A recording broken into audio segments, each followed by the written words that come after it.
नमस्कार दोस्तों, मेरे YouTube channel yes I can teachers tutorial में आप सभी का बहुत बहुत स्वागत है। दोस्तों, इस वीडियो में हम लोग भारतीय इतिहास के स्रोत के बारे में जानेंगे, जो कि आपका CG टेट 2024 और छत्तीसगढ़ शिक्षक भर्ती परीक्षा 2024 के सामाजिक विज्ञान विषय के अंतर्गत जो सिलेबस दिया है उसका एक टॉपिक है भारतीय इतिहास के स्रोत। तो चलिए देखते हैं हम लोग। ये SCERT क्लास 6 के बुक से है, तो उसमें जो इम्पोर्टेंट फैक्ट है उसको यहाँ पे हम लोग देखेंगे। तो चलिए देखते हैं। इसके साथ इस वीडियो के अंत में कुछ ऑब्जेक्टिव प्रश्न भी होंगे इसी भारतीय इतिहास के स्रोत से संबंधित। तो चलिए देखते हैं। सबसे इम्पोर्टेंट इसमें क्या है अभी है, देखिए, इतिहास जानने के कई तरीके या स्रोत है, जैसे पुराने ग्रंथ, शिलालेख, खुदाई से प्राप्त अवशेष, स्मारक, भवन, बर्तन, औजार, हथियार, चित्र, सिक्के एवं यात्रा संस्मरण। तो देखिए, ये क्वेश्चन आ सकता है कि इतिहास जानने के कौन कौन से तरीके, इतिहास जानने के तरीके या स्रोत है। ऑप्शन दे देगा आपको। उसके बाद आपको वहाँ पे देखना रहेगा कि कौन सा ऑप्शन सही है या फिर कौन सा ऑप्शन गलत है। तो इस प्रकार से यहाँ से क्वेश्चन पूछा जा सकता है। तो देखिए, इतिहास जानने के क्या कौन कौन से तरीके हैं। तो पुराने ग्रंथ इतिहास जानने के स्रोत हैं। शिलालेख के माध्यम से भी इतिहास की जानकारी मिलती है। खुदाई से प्राप्त अवशेष, स्मारक, भवन, बर्तन, औजार, हथियार, चित्र, सिक्के और यात्रा संस्मरण, ये सब इतिहास जानने के तरीके या स्रोत हैं। आगे देखते हैं हम लोग। इसमें इम्पोर्टेंट और क्या है, तो देखिए यहाँ पे इम्पोर्टेंट है कि छत्तीसगढ़ के रायगढ़ जिले में स्थित कबरा पहाड़ी और सिंघनपुर की गुफाओं के बारे में जरूर सुना होगा। खोजने से पता चला कि वहाँ पर बने शैल चित्र आदिमानव काल के हैं। तो देखिए, ये यहाँ पे एक इम्पोर्टेंट क्वेश्चन बनता है कि छत्तीसगढ़ के रायगढ़ जिले में स्थित कबरा पहाड़ी और सिंघनपुर की गुफा किस काल के हैं, है ना। तो ये जो है छत्तीसगढ़ के रायगढ़ जिले में स्थित कबरा पहाड़ी और सिंघनपुर की गुफाओं में बने चित्र किस काल के हैं। तो ये इसका आंसर है आपका आदिमानव काल। ये प्रश्न आया भी था किसी न किसी परीक्षा में।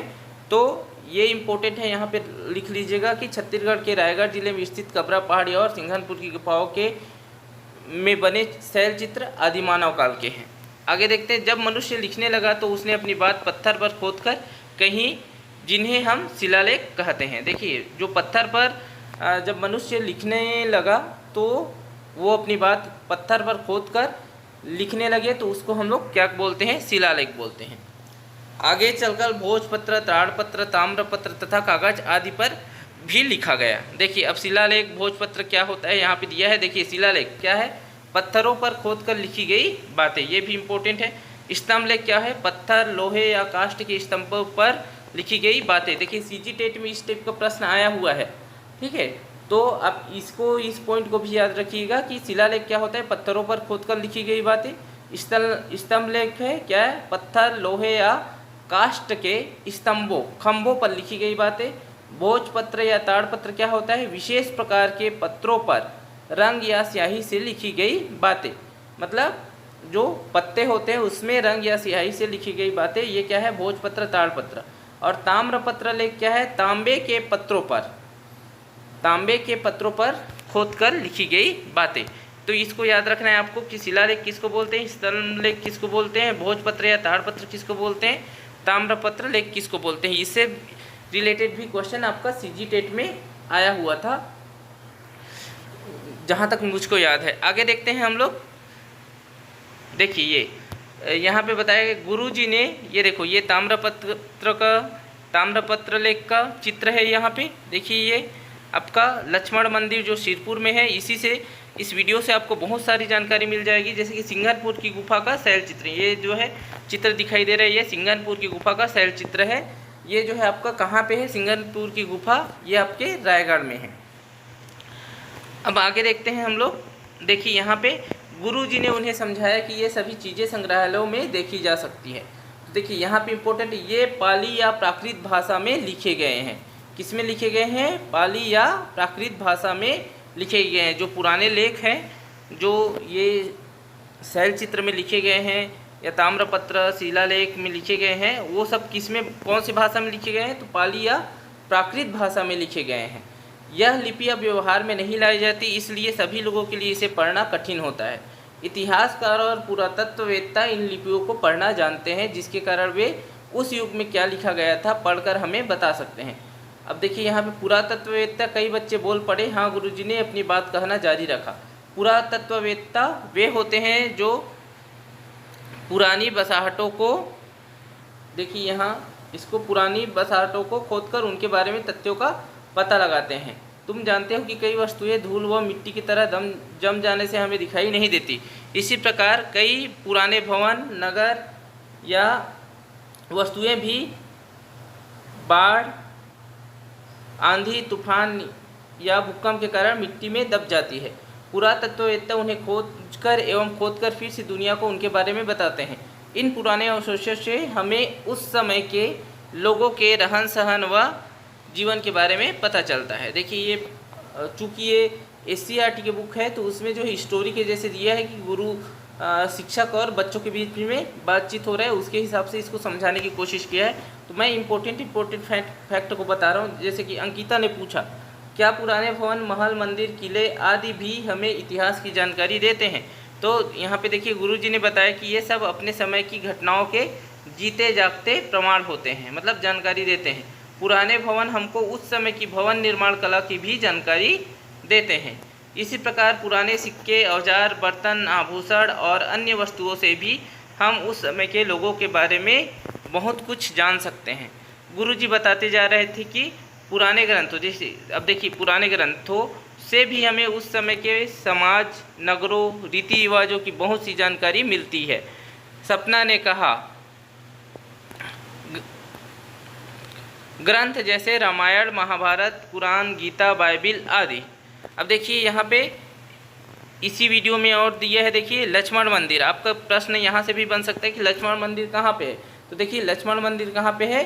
ये आपके सिरपुर में स्थित है। लक्ष्मण मंदिर कहाँ है? सिरपुर में स्थित है।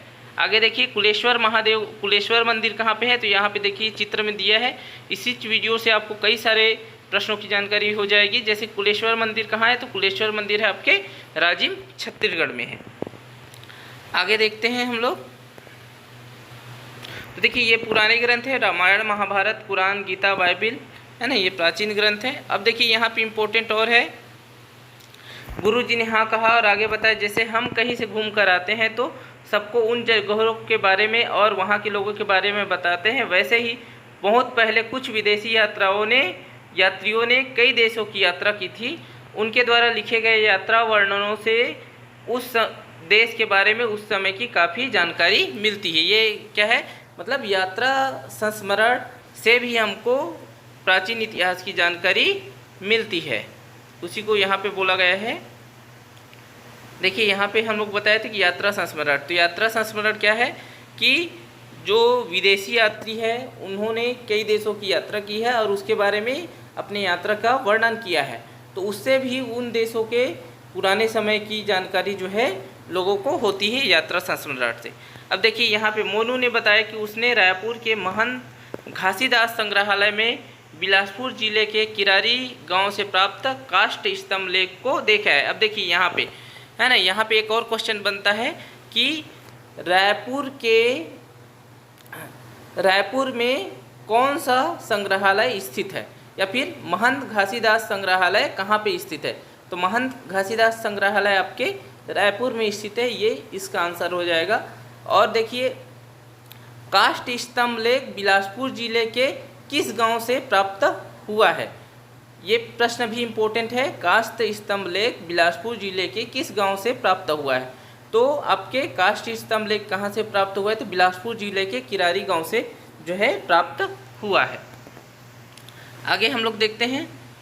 देखिए वस्तुएं भी हमें इतिहास की जानकारी देते हैं, जैसे घरों में कैसे बर्तन काम में लाए जाते थे, बाल संवारने के कंघे कैसे होते थे, पहनावा कैसा होता था, क्या क्या भोजन करते थे और उस समय किन किन देवी देवताओं की पूजा की जाती थी।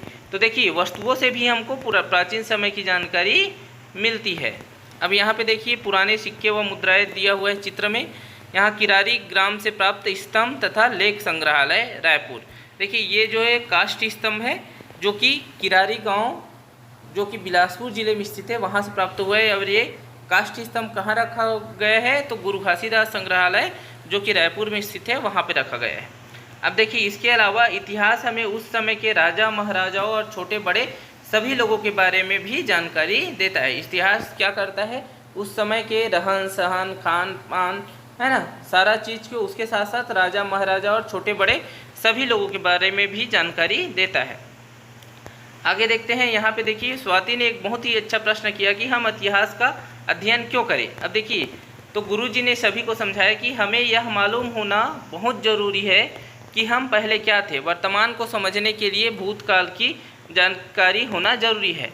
इतिहास बड़ा ही रोचक और रोमांचक होता है। यह हमारे विकास की कहानी है।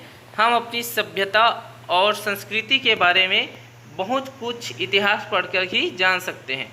हम समझ सकते हैं कि हमारी आज की उन्नति के पीछे हमारा लंबा और महान अतीत छुपा हुआ है, जो हमें लगातार आगे बढ़ने में मदद दे सकती है। इसलिए हमको क्या करना है कि हमको इतिहास का अध्ययन करना जरूरी है।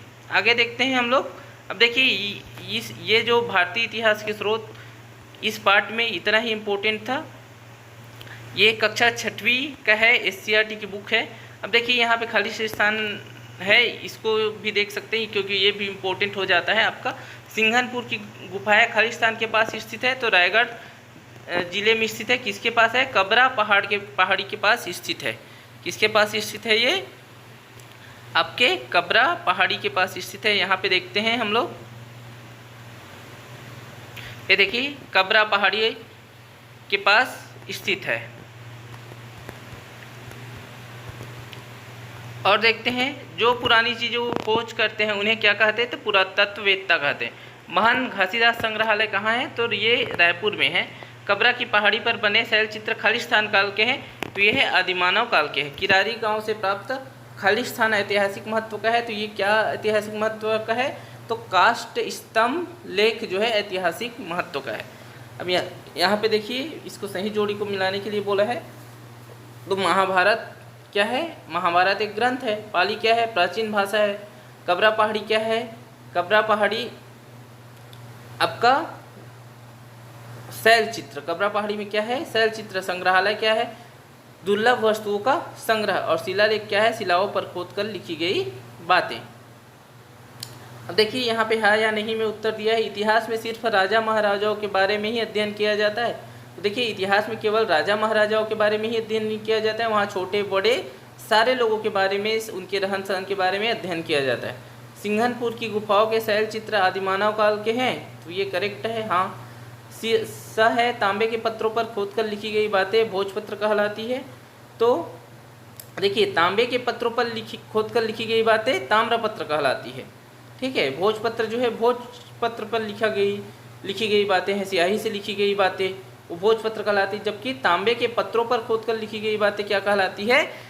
ताम्रपत्र कहलाती है। तो ये आंसर गलत है। अब हम लोग कुछ ऑब्जेक्टिव प्रश्नों को देखते हैं।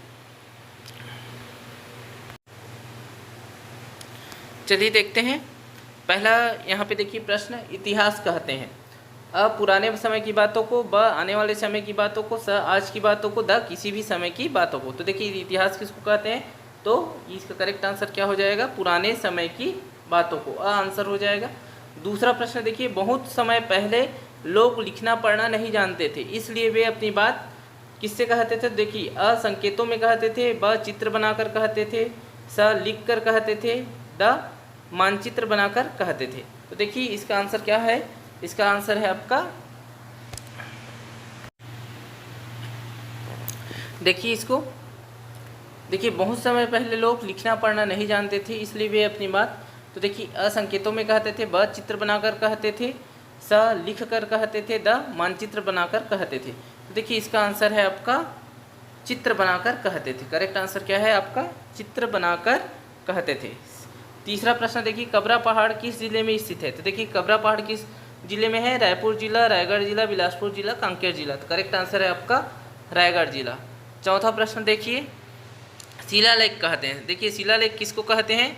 तो पत्थर पर खोदकर लिखी बातों को, ब धातु पर लिखी बातों को, स भोजपत्र पर लिखी बात को, द ताड़पत्र पर लिखी बात को। तो देखिए शिलालेख किसको कहते हैं? शिला मतलब होता है पत्थर, तो देखिए पत्थर पर खोद कर लिखी गई बातों को क्या कहते हैं, शिलालेख कहते हैं। करेक्ट आंसर क्या है, आंसर है। आगे देखते हैं हम लोग, जो पुरानी बसाहटों को खोदकर उनके तथ्यों के बारे में पता लगाते हैं उन्हें कहते हैं, तो उन्हें क्या कहते हैं, इतिहासकार, पुरातत्ववेत्ता, विद्वान, साहित्यकार। तो क्या कहते हैं, पुरातत्ववेत्ता कहते हैं। करेक्ट आंसर क्या है, पुरातत्ववेत्ता। लक्ष्मण मंदिर स्थित है, तो देखिए लक्ष्मण मंदिर कहाँ स्थित है, सिरपुर में, कानपुर में, नागपुर में, हस्तिनापुर में। तो करेक्ट आंसर है आपका सिरपुर में। आगे प्रश्न देखिए, महंत घासीदास संग्रहालय स्थित है, तो महंत घासीदास संग्रहालय कहाँ स्थित है, वही प्रश्न है। देखिए सीधा सीधा बता रहा हूँ मैं, आपका कहाँ पे स्थित है, रायपुर में स्थित है। अगला देखिए, बिलासपुर जिले की किरारी गांव से प्राप्त हुआ है, क्या प्राप्त हुआ है, तो बिलासपुर जिले के किरारी गांव से काष्ठ स्तंभ लेख प्राप्त हुआ है, जो काष्ठ मतलब लकड़ी के स्तंभ लेख प्राप्त हुए हैं। करेक्ट आंसर है आपका ऑप्शन सी। देखिए 9वां प्रश्न देखिए, सिंघनपुर की गुफाओं में आदि मानव काल के हैं, क्या चीज़ है, शैल चित्र, शिलालेख, ताम्रपत्र, स्तंभ लेख। तो देखिए क्या है, शैल चित्र है, क्या है, शैल चित्र है। आगे देखिए, रवि अपने मित्रों के साथ संग्रहालय देखने गया, वहाँ उसने देखा, ये तो क्या देखा, संग्रहालय में क्या देखने को मिलेगा, तो देखिए आपको प्राचीन दुर्लभ वस्तुओं का संग्रह। आगे देखते हैं, पुराने ग्रंथों से हमें पता चलता है, क्या पता चलता है पुराने ग्रंथों से, तो उस समय के सामाजिक आर्थिक जनजीवन का, व वर्तमान जनजीवन का, स ग्रामीण जनजीवन का, द शहरी जनजीवन का। तो क्या पता चलता है हमको, पुराने ग्रंथों से हमको पता चलता है उस समय के सामाजिक आर्थिक जनजीवन का। तो ये इसका करेक्ट आंसर हो जाएगा। दोस्तों यदि वीडियो पसंद आया तो वीडियो को लाइक कीजिएगा। ये भले क्वेश्चन बहुत कम है, लेकिन इसी प्रकार के क्वेश्चन आपके सीजी टेट में पूछे जाते हैं। खासकर आपका SCERT का 6वीं, 7वीं, 8वीं, 9वीं, 10वीं के पुस्तक से रिलेटेड कई प्रश्न आपके सीजी टेट परीक्षा में और छत्तीसगढ़ शिक्षक भर्ती परीक्षा में भी कुछ प्रश्न आपको पूछ लिए जाते हैं, जो कि आपके SCERT बुक में डायरेक्ट दिए होते हैं। तो ये वीडियो आप लोगों के लिए उपयोगी हुआ होगा तो लाइक कीजिएगा और अपने दोस्तों के पास शेयर कीजिएगा और मेरे चैनल को सब्सक्राइब कर कीजिएगा। इसके बाद जो है नेक्स्ट वीडियो मैं फिर से लाऊंगा इसी से रिलेटेड, है ना। और इसके अलावा जो है SCERT बुक के अलावा भी सामाजिक विज्ञान से रिलेटेड जो इम्पोर्टेंट क्वेश्चन होंगे जिसके पूछे जाने की संभावना है या बहुत सारे परीक्षाओं में पूछे गए हैं, उन प्रश्नों को भी मैं ऑब्जेक्टिव वीडियो के माध्यम से लाने की कोशिश करूंगा। तो इस वीडियो में इतना ही, मिलेंगे नेक्स्ट वीडियो में, तब तक के लिए नमस्कार, धन्यवाद।